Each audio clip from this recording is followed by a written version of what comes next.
Hi everyone. La la la la la. I want to talk about what it's like to go from having to having less.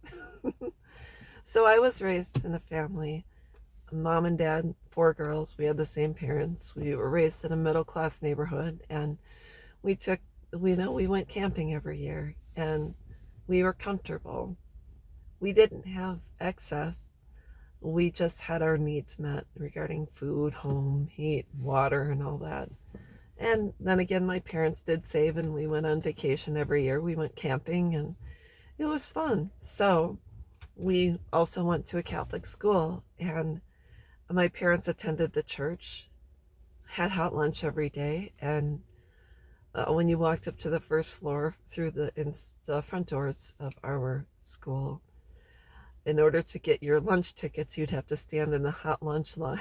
You'd have to go to these tables, and you'd stand. The kids that had the means would stand on the right, and the kids that did not have the means or were lower income would stand on the left. But when our parents got divorced, we went from being the kids that stood in the right lane to the kids that stood in the left lane to go to the kids with lesser means. We had to go stand in the other lunch line, or the lunch ticket line. And it was quite embarrassing because there wasn't a whole lot of kids that didn't have means at our school. I just remember how embarrassed I was, and how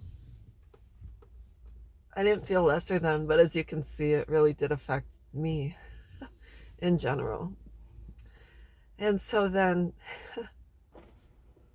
it was just a change.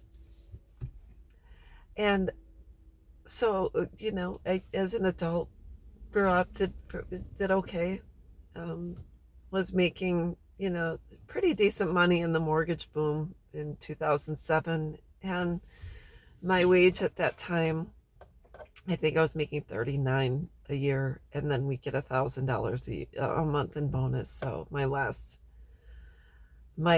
income, my last W-2 income in the mortgage industry was 49,950, and that was in 2007. And on top of that, I was getting child support, which was 650 a month. So we were doing pretty well. My mortgage wasn't that expensive, um, but it was probably $900 a month for the mortgage and home equity and all that. And then on top of that, you had all of your housing expenses and normal household bills. And I remember September of 2007, the crash happened.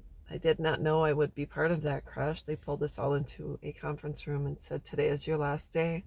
It was 2:30 in the afternoon.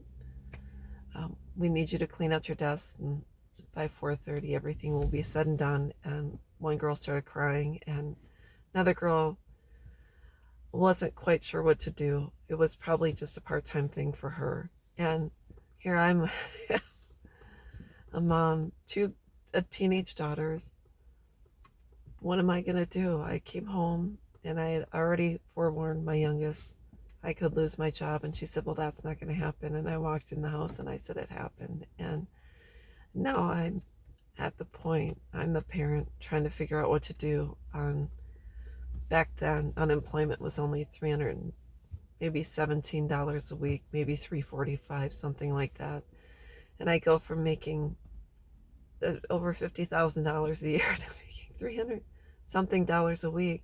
And my bills haven't changed. So what do? I have to go to get assistance and apply for food stamps so I could feed myself and my two teenage daughters. And I remember having the same feeling as when I was a child, standing in that low income lunch ticket line. And I'm just, when you have a certain level of comfort and you go from one level to another, it is quite something. And it changes who you are. And it kind of throws you off. And when you have to tell your children no, that you can't afford everything you afforded before,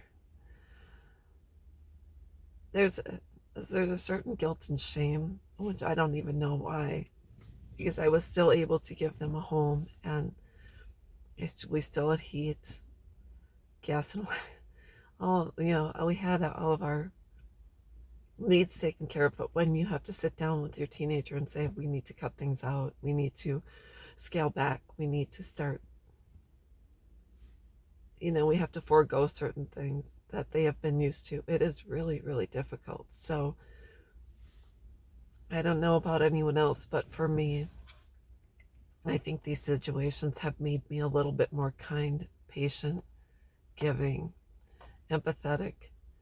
I know what it's like to go from having to not having, and also still having mouths to feed, and wondering what you're going to do. You can't really keep it a secret. I know some parents have, but we haven't. And I hadn't. So that's what I wanted to talk about, is just show a little bit of mercy and compassion to people. It's not easy to go apply for assistance when you've never had to do it, but fortunately it's out there. So if you have to, go for it. And to those of you who have had setbacks, I've been there. I know what it's like, and I know what it's like to tell your children that you're not able to afford certain luxuries and certain things. But as long as you can get them on board and work together and set up a plan as a family, you'll get through it, and you'll come out the other end. And now that there's an abundance of employment available,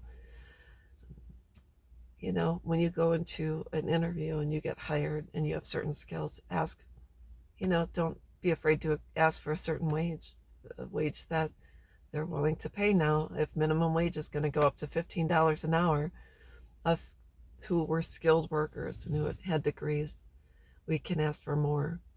No longer have to accept lower paid jobs just because. So that's all I wanted to talk about.